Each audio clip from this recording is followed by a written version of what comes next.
Genèse, chapitre 31. Jacob entendit les propos des fils de Laban qui disaient « Jacob a pris tout ce qui était à notre père, et c'est avec le bien de notre père qu'il s'est acquis toute cette richesse. » Jacob remarqua aussi le visage de Laban, et voici, il n'était plus envers lui comme auparavant. Alors l'Éternel dit à Jacob « Retourne au pays de tes pères et dans ton lieu de naissance, et je serai avec toi. » Jacob fit appeler Rachel et Léa, qui étaient au champ vers son troupeau. Il leur dit « Je vois au visage de votre père qu'il n'est plus envers moi comme auparavant, mais le Dieu de mon père a été avec moi. Vous savez vous-même que j'ai servi votre père de tout mon pouvoir, et votre père s'est joué de moi, il a changé 10 fois mon salaire. Mais Dieu ne lui a pas permis de me faire du mal. Quand il disait « Les tachetés seront ton salaire », toutes les brebis faisaient des petits tachetés. Et quand il disait « Les rayés seront ton salaire », toutes les brebis faisaient des petits rayés. Dieu a pris à votre père son troupeau et me l'a donné. Au temps où les brebis entraient en chaleur, je levai les yeux et je vis en songe que les bouts qui couvraient les brebis étaient rayés, tachetés, marquetés. Et l'ange de Dieu me dit « Jacob !»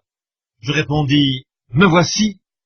Il dit « Lève les yeux et regarde, tous les bouts qui couvrent les brebis sont rayés, tachetés, marquetés, car j'ai vu tout ce que te fait Laban.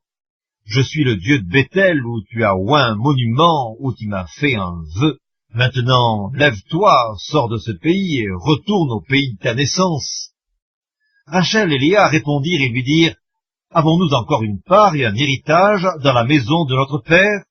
Ne sommes-nous pas regardés par lui comme des étrangères, puisqu'il nous a vendus et qu'il a mangé notre argent? Toute la richesse que Dieu a ôtée à notre père appartient à nous et à nos enfants. Fais maintenant tout ce que Dieu t'a dit. » Jacob se leva et il fit monter ses enfants et ses femmes sur les chameaux. Il emmena tout son troupeau et tous les biens qu'il possédait, le troupeau qui lui appartenait, qu'il avait acquis à Padan-Aram, et il s'en alla vers Isaac son père au pays de Canaan. Tandis que Laban était allé tondre ses brebis, Rachel déroba les téraphimes de son père, et Jacob trompa Laban l'araméen en ne l'avertissant pas de sa fuite. Il s'enfuit avec tout ce qui lui appartenait. Il se leva, traversa le fleuve et se dirigea vers la montagne de Galaad. Le 3e jour, on annonça à Laban que Jacob s'était enfui. Il prit avec lui ses frères, le poursuivit 7 journées de marche et l'atteignit à la montagne de Galaad.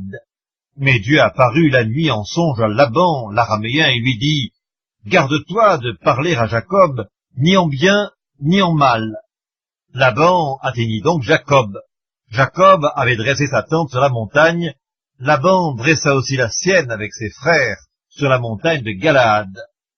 Alors Laban dit à Jacob « Qu'as-tu fait? Pourquoi m'as-tu trompé et emmènes-tu mes filles comme des captives par l'épée? Pourquoi as-tu pris la fuite en cachette? M'as-tu trompé et ne m'as-tu point averti?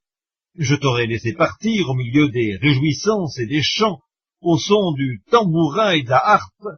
Tu ne m'as pas permis d'embrasser mes fils et mes filles. C'est en insensé que tu as agi. Ma main est assez forte pour vous faire du mal, mais le Dieu de votre père m'a dit hier, garde-toi de parler à Jacob ni en bien ni en mal. Maintenant que tu es parti parce que tu languissais après la maison de ton père, pourquoi as-tu dérobé mes dieux? » Jacob répondit et dit à Laban, « J'avais de la crainte à la pensée que tu m'enlèverais peut-être tes filles, mais périsse celui auprès duquel tu trouveras tes dieux. En présence de nos frères, examine ce qui t'appartient chez moi et prends-le. » Jacob ne savait pas que Rachel les eût dérobés. Laban entra dans la tente de Jacob, dans la tente de Léa, dans la tente des 2 servantes, et il ne trouva rien. Il sortit de la tente de Léa et entra dans la tente de Rachel. Rachel avait pris les téraphimes, les avait mis sous le bas du chameau et s'était assise dessus. Laban fouilla toute la tente et ne trouva rien. Elle dit à son père, « Que mon seigneur ne se fâche point si je ne puis me lever devant toi, car j'ai ce qui est ordinaire aux femmes. » Il chercha et ne trouva point les téraphimes. Jacob s'irrita et querella Laban. Il reprit la parole et lui dit, « Quel est mon crime, quel est mon péché, que tu me poursuives avec tant d'ardeur? Quand tu as fouillé tous mes effets, Qu'as-tu trouvé des effets de ta maison? Produis-le ici devant mes frères et tes frères, et qu'ils prononcent entre nous deux. Voilà 20 ans que j'ai passé chez toi. Tes brebis et tes chèvres n'ont point avorté, et je n'ai point mangé les béliers de ton troupeau. Je ne t'ai point rapporté de bêtes déchirées, j'en ai payé le dommage. Tu me redemandais ce qu'on me volait de jour et ce qu'on me volait de nuit. La chaleur me dévorait pendant le jour et le froid pendant la nuit, et le sommeil fuyait de mes yeux. Voilà 20 ans que j'ai passé dans ta maison. Je t'ai servi 14 ans pour tes 2 filles et 6 ans pour ton troupeau, et tu as changé 10 fois mon salaire. Si je n'eusse pas eu pour moi le Dieu de mon père, le Dieu d'Abraham, celui que craint Isaac, tu m'aurais maintenant renvoyé à vide.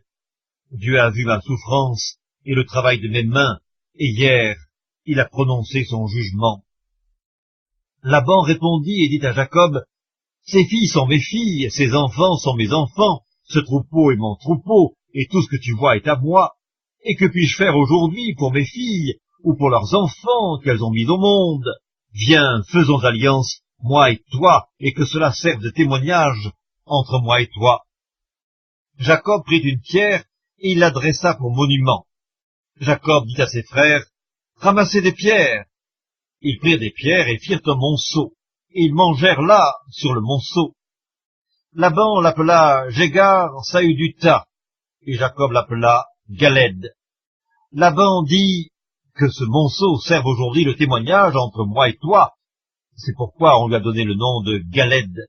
On l'appelle aussi Mitzpah, parce que Laban a dit, « Que l'Éternel veille sur toi et sur moi, quand nous nous serons l'un et l'autre perdus de vue.